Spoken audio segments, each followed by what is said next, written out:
കേരളത്തിന്റെ സാംസ്കാരിക ചരിത്രത്തിൽ ആത്മീയതയും വിശ്വാസവും എപ്പോഴും കേന്ദ്രസ്ഥാനത്താണ്. ക്ഷേത്രങ്ങളും തന്ത്രിമാരും ആചാര്യന്മാരും നമ്മുടെ സമൂഹത്തിന്റെ അവിഭാജ്യ ഘടകമാണ്. ആയിരക്കണക്കിന് വർഷങ്ങളായി ഈ സ്ഥാപനങ്ങൾ വിശ്വാസികളുടെ ആത്മീയ മാർഗദർശനം നൽകി വന്നിട്ടുണ്ട്. എന്നാൽ ഈ വിശ്വാസം തന്നെയാണ് ചില അപകടകാരികളായ മനുഷ്യർ തങ്ങളുടെ വേട്ടയാടലിന് ഉപയോഗിക്കുന്നത്. 2026 ജനുവരിയിൽ കേരളം സാക്ഷ്യം വഹിച്ചത് അത്തരത്തിലൊരു കേസിനാണ്. മുരാരി തന്ത്രി എന്ന പേരിൽ സ്വയം വിശേഷിപ്പിച്ച രാജൻ ബാബു എന്ന വ്യക്തി, 430 ക്ഷേത്രങ്ങളുടെ തന്ത്രി എന്നവകാശപ്പെട്ട ഒരു മനുഷ്യൻ, പോക്സോ നിയമപ്രകാരം പ്രായപൂർത്തിയാകാത്ത പെൺകുട്ടിക്കെതിരെയുള്ള ലൈംഗികാതിക്രമത്തിനും ക്രൂരമായ മർദ്ദനത്തിനും സാമ്പത്തിക തട്ടിപ്പിനും അറസ്റ്റിലായി. എന്നാൽ ഈ കേസ് വെറുമൊരു വ്യക്തിയുടെ കുറ്റകൃത്യമല്ല. ഇത് നമ്മുടെ സമൂഹത്തിന്റെ ദുർബലതകളുടെയും അന്ധവിശ്വാസത്തിന്റെ വിലയുടെയും സോഷ്യൽ മീഡിയയുടെ അപകടങ്ങളുടെയും ഒരു ദർപ്പണമാണ്. ഇന്ന് നമുക്ക് ആഴത്തിൽ വിശകലനം ചെയ്യാം. എങ്ങനെയാണ് ഒരു സാധാരണ ഓട്ടോറിക്ഷ ഡ്രൈവർ ഒരു തന്ത്രിയായി മാറിയത്? എന്താണ് അയാളുടെ തന്ത്രങ്ങൾ? എങ്ങനെയാണ് വിദ്യാഭ്യാസമുള്ള മലയാളികൾ പോലും ഇത്തരം വ്യാജ ആത്മീയ വ്യക്തികളുടെ കെണിയിൽ വീഴുന്നത്? എല്ലാറ്റിനുമുപരി നമുക്ക് സ്വയം എങ്ങനെ സംരക്ഷിക്കാം? വെണ്ടാർ പട്ടണത്തിലെ ഒരു സാധാരണ കുടുംബത്തിൽ ജനിച്ച രാജൻ ബാബുവിന്റെ ജീവിതം മറ്റ് സാധാരണക്കാരുടേതുപോലെ തന്നെയായിരുന്നു. കൊട്ടാരക്കര സ്റ്റാൻഡിൽ ഓട്ടോറിക്ഷ ഓടിച്ചു. ചിലപ്പോൾ തെങ്ങ് ചെത്തുതൊഴിലാളിയായും അദ്ദേഹം ഉപജീവനം കണ്ടെത്തിയിരുന്നു. സാമ്പത്തികമായി പ്രത്യേകിച്ച് സുസ്ഥിതിയിലല്ലായിരുന്നു. എന്നാൽ പ്രാദേശിക നിവാസികളുടെ സാക്ഷ്യങ്ങൾ പ്രകാരം അദ്ദേഹത്തിന് വിവാദങ്ങളിൽ പങ്കാളിത്തമുണ്ടായിരുന്നു. സ്ത്രീകളോടുള്ള അനുചിതമായ പെരുമാറ്റം, ചില അബ്കാരി കേസുകൾ, ചെറിയ തർക്കങ്ങൾ, എല്ലാം തെളിയിക്കപ്പെടാത്തതോ വലുതാക്കപ്പെടാത്തതോ ആയ കാര്യങ്ങൾ. എന്നാൽ 2019-20 കാലഘട്ടത്തിൽ ഒരു അസാധാരണമായ മാറ്റം സംഭവിച്ചു. രാജൻ ബാബു പെട്ടെന്ന് പൂണൂൽ ധരിച്ച് പട്ടുവസ്ത്രങ്ങളണിഞ്ഞ് മുരാരി തന്ത്രി എന്ന പേരിൽ പ്രത്യക്ഷപ്പെട്ടു. ഏതു ആചാര്യന്റെ അംഗീകാരമാണ് ലഭിച്ചത്? ഏതു ക്ഷേത്ര ദേവസ്വം ബോർഡാണ് അനുമതി നൽകിയത്? ഏതു പരമ്പരാഗത സ്ഥാപനത്തിൽ നിന്നാണ് പരിശീലനം നേടിയത്? ഈ അടിസ്ഥാനപരമായ ചോദ്യങ്ങൾ ആരും ഉന്നയിച്ചില്ല. കാരണം അദ്ദേഹം ഇതിനകം സോഷ്യൽ മീഡിയയിൽ ഒരു സെൻസേഷനായി മാറിക്കഴിഞ്ഞിരുന്നു. സോഷ്യൽ മീഡിയയുടെ ശക്തി അദ്ദേഹം മനസ്സിലാക്കിയിരുന്നു. ഹിന്ദു തന്ത്രി എന്ന നിലയിൽ മാപ്പിളപ്പാട്ടുകൾ പാടുന്ന വീഡിയോകൾ അദ്ദേഹം പോസ്റ്റ് ചെയ്തു. മതസൗഹാർദ്ദത്തിന്റെ പ്രതീകമായി കേരളം അദ്ദേഹത്തെ ആഘോഷിച്ചു. എന്തൊരു മനുഷ്യത്വം, എന്തൊരു സാംസ്കാരിക സമന്വയം എന്ന് ആയിരക്കണക്കിന് ആളുകൾ അഭിപ്രായപ്പെട്ടു. വീഡിയോകൾ ലക്ഷക്കണക്കിന് തവണ കണ്ടു, പങ്കുവച്ചു. മാധ്യമങ്ങൾ അദ്ദേഹത്തെ ഫീച്ചർ ചെയ്തു. സെലിബ്രിറ്റികളും രാഷ്ട്രീയ നേതാക്കളും അദ്ദേഹവുമായി ഫോട്ടോകളെടുത്തു. എന്നാൽ ഇതെല്ലാം ഒരു കാലിബ്രേറ്റഡ് സ്ട്രാറ്റജിയുടെ ഭാഗമായിരുന്നു.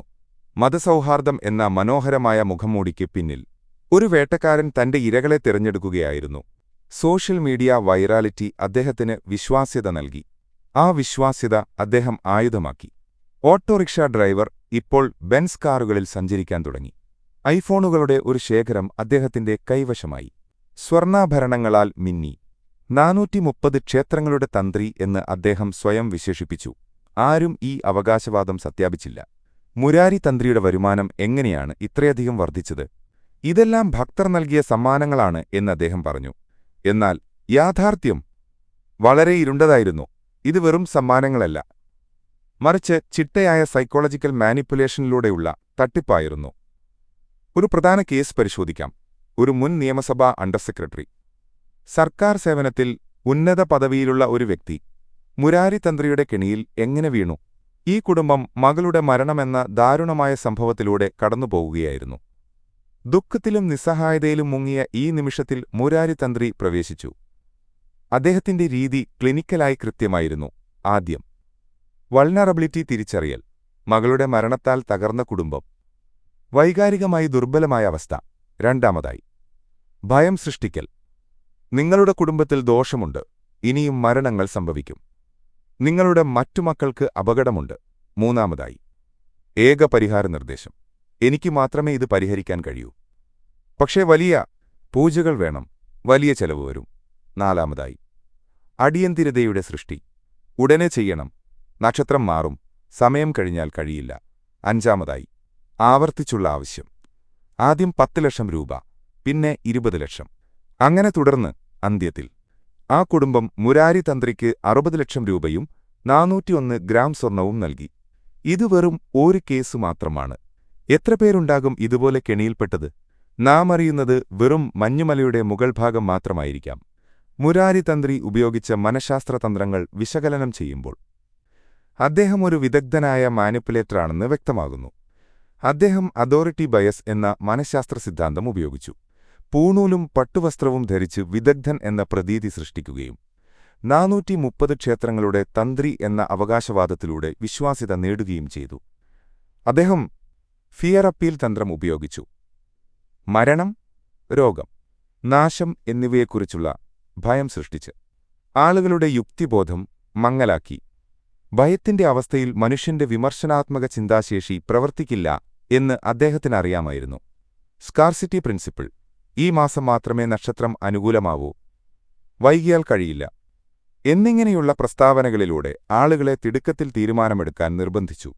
സോഷ്യൽ പ്രൂഫ്: സെലിബ്രിറ്റികൾ വരുന്നു, മന്ത്രിമാർ കൂടിയാലോചിക്കുന്നു എന്നിങ്ങനെയുള്ള പ്രസ്താവനകൾ മറ്റുള്ളവരുടെ വിശ്വാസത്തെ ന്യായീകരണമാക്കി. സങ്കോസ്റ്റ് ഫാലസി: ഒരിക്കൽ 10 ലക്ഷം രൂപ കൊടുത്തുകഴിഞ്ഞാൽ ഇത്രയും കൊടുത്തുകഴിഞ്ഞല്ലോ, ഇനി അല്പം കൂടി കൊടുത്താൽ പ്രശ്നം പരിഹരിക്കപ്പെടും എന്ന് ചിന്തിക്കാൻ ഇരകളെ നിർബന്ധിച്ചു. വ്യാജപ്രവചനങ്ങളും അദ്ദേഹത്തിന്റെ കെണിയുടെ ഭാഗമായിരുന്നു. അഖിൽ മാരാർ ബിഗ് ബോസിൽ വിജയിച്ചതോ ഷിരൂരിലെ അപകടമോ സംഭവിച്ചതിനുശേഷം ഞാൻ പറഞ്ഞിരുന്നു എന്ന് അവകാശപ്പെടുന്ന രീതി. ഇതിനെ മനഃശാസ്ത്രത്തിൽ പോസ്റ്റ്-ഡിക്ഷൻ അഥവാ ഹൈൻസൈറ്റ് ബയസ് എന്ന് വിളിക്കുന്നു. സംഭവിച്ചതിനുശേഷം മുൻകൂട്ടി പറഞ്ഞതായി അവകാശപ്പെടുന്നത് തെളിവുകളില്ലാത്തതിനാൽ എളുപ്പമാണ്. മുരാരി തന്ത്രിയുടെ യഥാർത്ഥ മുഖം വെളിപ്പെട്ടത് 2026 ജനുവരിയിലെ ഒരു സംഭവത്തിലൂടെയാണ്.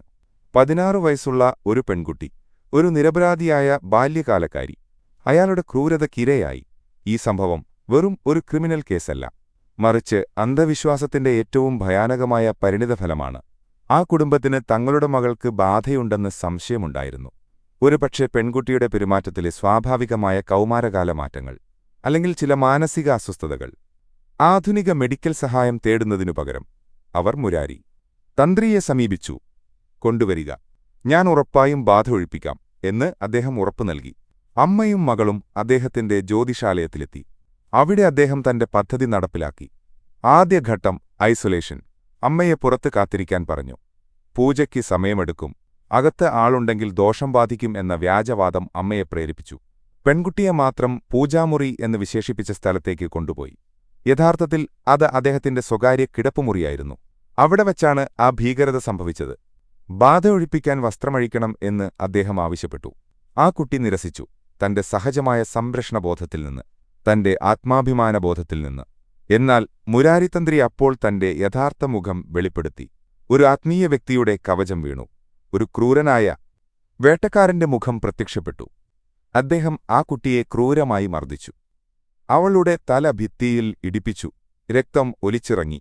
ഒരു 16-കാരി, ഒരു കുട്ടി വേദനയിലും ഭീതിയിലും നിലവിളിച്ചു. എങ്ങനെയോ അവൾ വാതിൽ തുറന്ന് പുറത്തേക്ക് ഓടി. അമ്മ ഞെട്ടലോടെയും പരിഭ്രാന്തിയോടെയും തന്റെ മകളെ രക്തത്തിൽ കുളിച്ചു കണ്ടു. എന്നാൽ ഏറ്റവും അത്ഭുതകരമായത്, ഈ നിമിഷത്തിൽ പോലും മുരാരി തന്ത്രി തന്റെ അഭിനയം തുടർന്നു എന്നതാണ്. ഇവളെ തൊടരുത്, അദ്ദേഹം അമ്മയോട് വിളിച്ചു പറഞ്ഞു.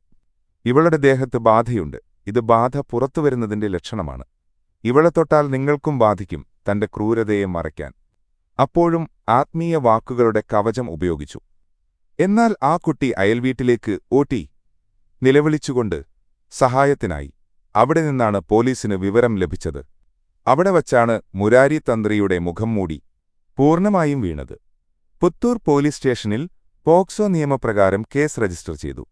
ക്രൂരമായ മർദ്ദനം, ലൈംഗിക ഉദ്ദേശ്യത്തോടെയുള്ള പീഡനം, വഞ്ചന, ക്രിമിനൽ ഭീഷണി, കുറ്റങ്ങളുടെ ലിസ്റ്റ് നീണ്ടു. കേസ് രജിസ്റ്റർ ചെയ്തയുടനെ മുരാരി തന്ത്രി ഒളിവിൽ പോയി. സോഷ്യൽ മീഡിയയിലെ ശക്തനായ വ്യക്തിത്വം, ബെൻസ് കാറുകളിൽ സഞ്ചരിക്കുന്ന തന്ത്രി, 430 ക്ഷേത്രങ്ങളുടെ ഉത്തരവാദിത്തമുള്ള ആത്മീയ നേതാവ് അപ്രത്യക്ഷനായി. മൊബൈൽ ഫോണുകൾ സ്വിച്ച് ഓഫ് ചെയ്തു. സോഷ്യൽ മീഡിയ അക്കൗണ്ടുകൾ നിഷ്ക്രിയമാക്കി. വീട് ശൂന്യമായി. പുത്തൂർ പോലീസിന്റെ നേതൃത്വത്തിൽ തീവ്രമായ അന്വേഷണം നടന്നു. ദിവസങ്ങൾക്ക് ശേഷം ഭരണിക്കാവിലെ ഒരു ചെറിയ ലോഡ്ജിൽ നിന്ന് അദ്ദേഹത്തെ പിടികൂടി. ഈ രംഗത്തിന്റെ വിരോധാഭാസം ശക്തമായിരുന്നു. ലക്ഷങ്ങളുടെ സമ്പത്ത് സ്വന്തമാക്കിയ, ആഡംബര ജീവിതം നയിച്ചിരുന്ന ഒരാൾ ഒരു മുഷിഞ്ഞ ലോഡ്ജ് മുറിയിൽ ഒളിച്ചിരിക്കുന്നു. ആത്മീയതയുടെ മഹത്തായ വേഷം ധരിച്ച ഒരാൾ ഭയത്തോടെ ഒളിച്ചിരിക്കുന്നു. അന്വേഷണത്തിൽ പുറത്തുവന്ന വസ്തുതകൾ കൂടുതൽ ഞെട്ടിക്കുന്നതായിരുന്നു. ഇത് ആദ്യ കുറ്റകൃത്യമല്ലായിരുന്നു. 2015-16 കാലഘട്ടത്തിൽ സ്ത്രീകൾക്കെതിരെ പരാതികളുണ്ടായിരുന്നു. 2018-ൽ അബ്കാരി നിയമലംഘനം. നാട്ടുകാരുടെ സാക്ഷ്യങ്ങൾ പ്രകാരം വർഷങ്ങളായി സംശയാസ്പദമായ പ്രവർത്തനങ്ങളുണ്ടായിരുന്നു. എന്നാൽ സോഷ്യൽ മീഡിയ, സെലിബ്രിറ്റി പദവിയും രാഷ്ട്രീയ ബന്ധങ്ങളും സാമൂഹിക സ്വാധീനവും അദ്ദേഹത്തെ നിയമത്തിൽ നിന്ന് സംരക്ഷിച്ചുപോന്നു. ഈ ദുഃഖകരമായ സംഭവം വരെ. നിലവിൽ അദ്ദേഹം ജുഡീഷ്യൽ കസ്റ്റഡിയിലാണ്. ജാമ്യം നിഷേധിച്ചു. കൂടുതൽ ഇരകൾ മുന്നോട്ടു വരുമെന്ന് പ്രതീക്ഷിക്കുന്നു.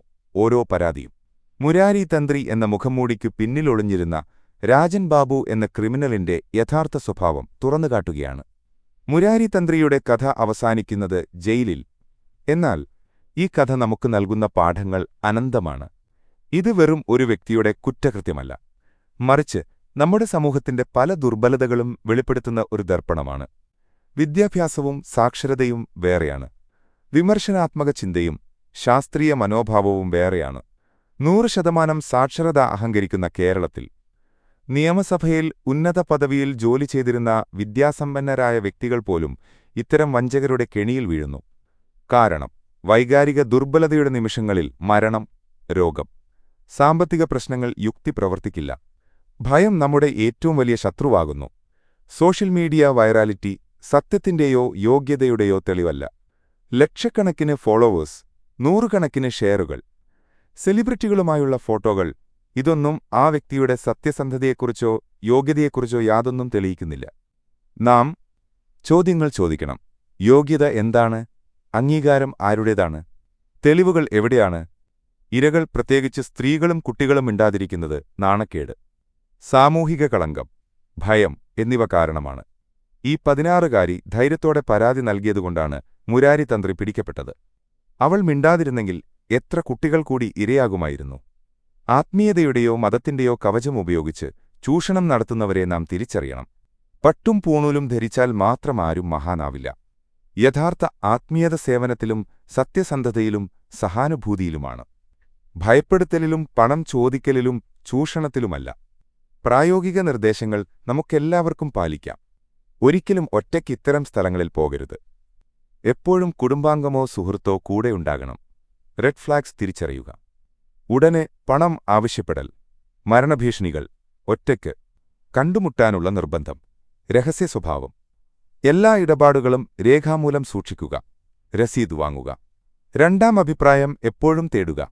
കുട്ടികളെ ഗുഡ് ടച്ച്, ബാഡ് ടച്ച് കുറിച്ച് പഠിപ്പിക്കുക.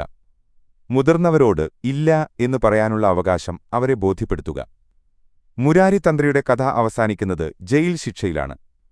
എന്നാൽ അയാളെപ്പോലെയുള്ള അനേകം വേട്ടക്കാർ ഇപ്പോഴും നമുക്കിടയിലുണ്ട്. വ്യത്യസ്ത മുഖംമൂടികൾ ധരിച്ച്, വ്യത്യസ്ത കവചങ്ങളുപയോഗിച്ച് അവരെ തിരിച്ചറിയാനുള്ള ഉത്തരവാദിത്തം നമ്മുടേതാണ്. നമ്മുടെ കുട്ടികളെ സംരക്ഷിക്കാനുള്ള കടമ നമ്മുടേതാണ്.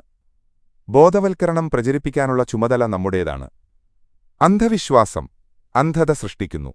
യുക്തിയാണ് പ്രകാശം. വിവരമുള്ള സമൂഹം മാത്രമേ സുരക്ഷിത സമൂഹമാകൂ. ഈ പാഠം നമുക്കെല്ലാവർക്കും ഓർമ്മയിൽ നിലനിർത്താം. നമ്മുടെ കുടുംബങ്ങളിലും സമൂഹത്തിലും പ്രചരിപ്പിക്കാം. കാരണം ഒരു കുട്ടിയുടെ നിലവിളിയാണ് ഈ വേട്ടക്കാരനെ നിയമത്തിന്റെ മുന്നിൽ കൊണ്ടുവന്നത്. നമ്മുടെ ബോധവൽക്കരണം ആയിരക്കണക്കിന് അത്തരം നിലവിളികൾ തടയും. നന്ദി.